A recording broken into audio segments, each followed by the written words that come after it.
নমো কৃষ্ণ শংকৰ গুৰু হৰি ৰাম ৰাম হৰি ৰাম হৰি ৰাম।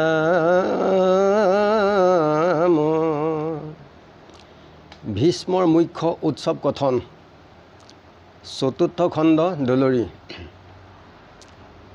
ৰামে কহাতে ছাত্ৰ বাৰী আৱৰ হাতী ধৰিয়া চাবা ঘজৰি অযোগ্য কৰ্মকো কৰি অৰ্জুনৰ আচাৰ থৰ ৰক্ষা কৰি সেই সময়ত বীৰ সবজত যুদ্ধত হোৱে সন্মুখ তোমাৰ বদন পদ্ম ক দেখিয়া পাখৰ সংসাৰ দুখ অৰ্জুনৰ হৰে আশী কাতে শিৰ এৰাও কৰ্ম বন্ধক চতুৰ্ভুজৰূপে বিমানত চৰি লৰি যাইব কুণ্ঠক ভকতিৰ বলে দিব দৃষ্টি দেখো নেদেখে আনে সাক্ষাৎ মৰণ সময়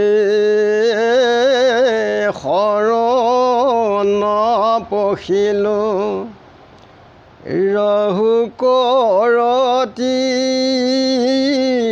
তো মাত্ৰ গোপী হব মহাগৰ্বে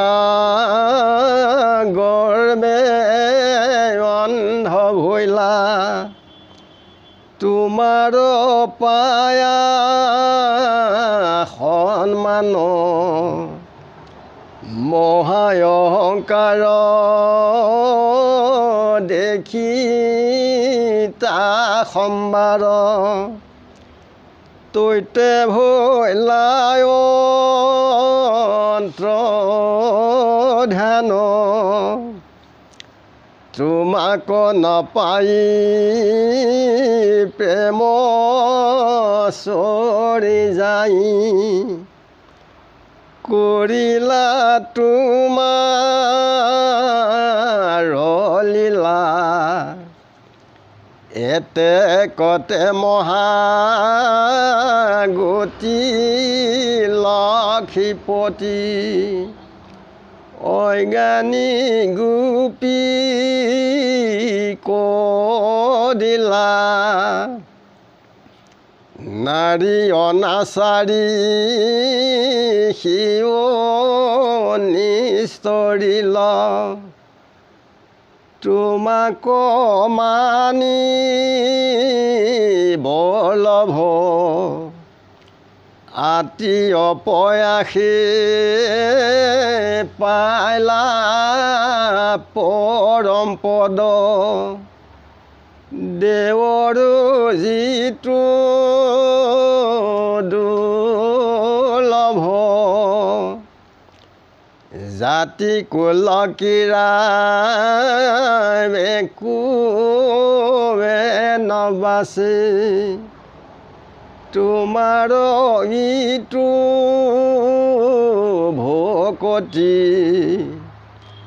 হে প্ৰাণ বন্ধু তোমাতে মাত্ৰ থাকো কৈ আমাৰ ৰতি তুমি সি জগত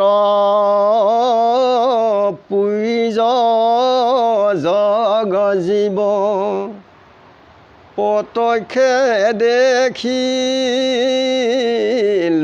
আমি ৰাজসুই অযজ্ঞে যত দেৱ ঋষি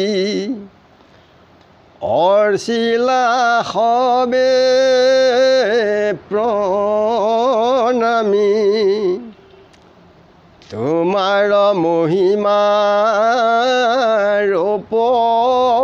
বখানন্তে চৰি গলা প্ৰেম ভাৱ কিনো মোৰ ভাগ হেন মিছৰক অন্তকালে পাইলো লাগ ভৈলো কীতাৰ্থ হে প্ৰাণনাথ তোমাক দেখি সাক্ষাৎ দূৰ ভৈল খেদ মোৰ হেৰা ভেদ এৰাইলো মায়াৰ হাত এই বাক্য বুলি মন দৃষ্টি দিয়া কৃষ্ণক কৰি ধ্যান অৰুণ চৰণ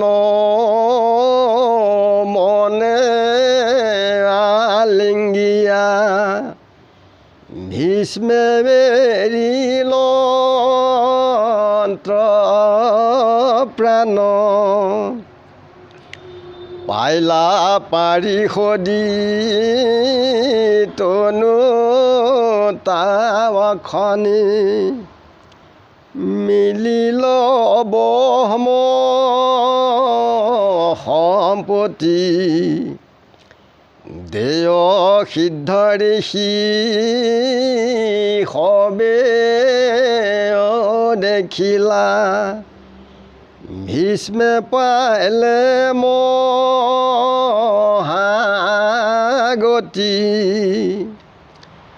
ভৈলন্ত সমস্ত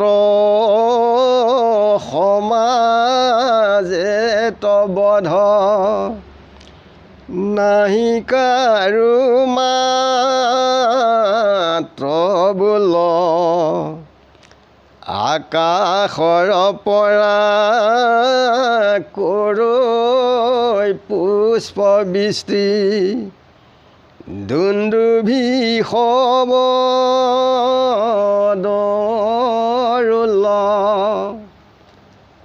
ধন্য ধন্য ভীষ্ম প্ৰশংসা কৰিল যতে সাধু সমাজ কৃষ্ণৰ পৰম মহিমা দেখিয়া আশ্চৰ্য সমস্তে ৰাজ নিজ আশ্ৰমক চলি গলা সবে দেখিয়া আশ্চৰ্য তথা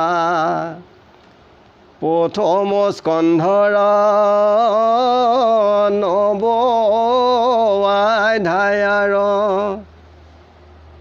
ইমানে গলা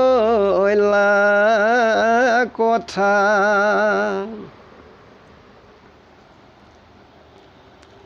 ভীষ্মই যুধিষ্ঠিৰ কৃষ্ণ এই সকলোকে কৈছে। যেতিয়া সসজ্জাত ভীষ্ম পৰি থাকে তাৰ পৰাই তেখেতে কৈছে যে কৃষ্ণই এখন হাতেৰে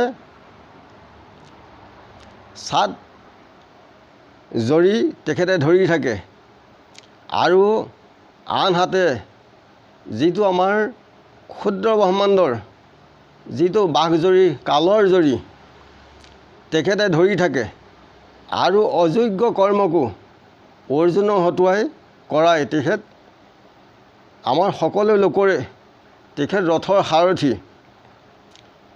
সেই সময়ত আমাৰ শৰীৰ ৰাজ্যত যেতিয়া যুদ্ধ হয় তেতিয়া কি হয়, যুদ্ধৰ সময়ত যিবিলাক শত্ৰুৱে তাৰমানে কৃষ্ণৰ পাদপদ্ম দেখা পায় স্মৰণ কৰাৰ লগে লগেই তেখেতসকলেও কৃষ্ণ গতি পায়। অৰ্জুনৰ শৰত যিমানবিলাক শত্ৰুক কাটিলে তেওঁলোকে কৰ্মবন্ধন কৰ্মৰ পৰা তেখেতসকল এৰাই গ'ল। এয়া আমাৰ ক্ষুদ্ৰ ব্ৰহ্মাণ্ডত কৈছে যে যিবিলাক দম্ভ দস্য অহংকাৰ আদি কৰি যিবিলাক আমাৰ ৰিপু আছে এইবিলাকক কৃষ্ণ অৰ্জুনৰ হতুৱাই সকলোকে আমাক বধ কৰায়। যে চতুৰ্ভুজ অৰ্জুনৰ শৰত যিবিলাক মৰিল কৃষ্ণক দৰ্শন হোৱাত চতুৰ্ভুজ ৰূপে তেওঁলোকে বৈকুণ্ঠত থান পালে। ভকতিৰ বলে ভীষ্মই ঈশ্বৰ দৰ্শন হৈছিলে কিন্তু আনে সাক্ষাৎ দেখিব পৰা নাছিলে। যে মৰণৰ সময়ত ভীষ্মই কৃষ্ণক প্ৰাৰ্থনা কৰিছে যে আপোনাৰ চৰণত মোৰ মতি ৰহক। যে যিমানবিলাক গোপী আছিলে অন্ধ হৈ তেওঁলোকে গৰ্বত কৃষ্ণক সন্মান পাই কৃষ্ণক পাছত নমনা হ'ল। তেখেত তাতেই অন্তৰ্ধান হ'ল। তেতিয়া গোপীসকলে কৃষ্ণৰ লীলা কৰিছে কৃষ্ণৰ প্ৰেমত। সেই অজ্ঞানী গোপীসকলকো কৃষ্ণই মুখ্য গতি দিলে আৰু যিমানবিলাক অনাচাৰী আছিল সকলো কৃষ্ণক স্বামী মানি তেওঁলোকে এই সংসাৰৰ পৰা পৰম পদ তেখেতসকলেও পালে যিটো দেৱতাই নাপায়। যে ঈশ্বৰ কৃষ্ণৰ নামত জাতি কুল কিয়া বোলে ব্ৰাহ্মণ ইয়া বোলে কলিতা চুতীয়া পতীয়া এইবিলাক একো নামানে। তেখেতৰ আশ্ৰয় লৈ তেখেতৰ নাম ল'লে তেখেতত কেৱল ৰতি থাকিলেই হ'ল। তেখেতৰ নাম ল'লেই সকলো জীৱ এই সংসাৰৰ পৰা উদ্ধাৰ হ'ব পাৰে। যে ভীষ্মই প্ৰত্যক্ষে সেই ৰাজসুই যজ্ঞত দৰ্শন হৈ সকলো দেৱ ঋষিক কৃষ্ণই সকলোকে অৰ্চন কৰিছিলে। তেখেতৰ মহিমা বখানন্তেই ভীষ্ম অনুৰাগ বাঢ়ি গৈছিলে। যে অন্তকালে ভীষ্ম কৈছে যে অন্তকালত যেন আপোনাৰ চৰণত মোৰ মতি হওক।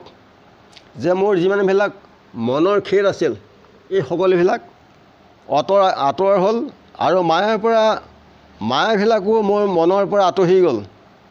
যে এক দৃষ্টিৰে কৃষ্ণক ধ্যান কৰি তেখেতৰ অৰুণ চৰণ মনেৰে হৃদয়ত আলিংগন কৰি ভীষ্মই প্ৰাণ এৰিলে। তেখেতে পাৰিষদীৰ ৰূপ পালে আৰু ঋষি মুনি যিমানবিলাক লোক আছিল সকলোৱে দেখি পেলাই আচৰিত হৈছে ভীষ্মই যে মহাগতি পালে। যে আকাশৰ পৰা দেৱতাসকলে পুষ্প বৃষ্টি কৰিছে আৰু ধন্য ধন্য ভীষ্মক সকলোৱে প্ৰশংসা কৰিছে। সাধু সমস্ত সকলো সমাজে কৃষ্ণৰ মহিমা বৰ আচৰিত। এই কথাখিনি যেতিয়া ভীষ্মৰ প্ৰস্থান কৰিলে তেতিয়া তেওঁলোক নিজা নিজ আশ্ৰমলৈ তেখেতসকল গুচি গৈছেগৈ। সমস্ত ভূতৰে হৃদয় অত আছোঁ আমি পৰম সুহৃদ মহেশ্বৰ অন্তৰ্যামী। হেনবোধি কৰি সৰ্বদাই জানা মোক এতেকে তৰিবা সংসাৰৰ দুখ সুখ। যে সমস্ত ভূতৰ হৃদয় পদ্মত আত্মাৰূপে অন্তৰ্যামী ৰূপে তেখেত নিৰ্বাহ কৰি আছে। যে আত্মা ঈশ্বৰ কৃষ্ণৰ ধ্যানেৰে তেখেতক জানি তেখেতক সেৱা পূজা কৰিলেই নাম ল'লেই এই দুখ দুৰ্গতিৰ পৰা সকলো নিস্তাৰ হ'ব পাৰে। ইমানতে সবৰ চৰণ সেৱা জনাই আজি ৰাখিছোঁ। গুৰু কৃষ্ণ কৃষ্ণ হৃদয়ানন্দ কৃষ্ণ।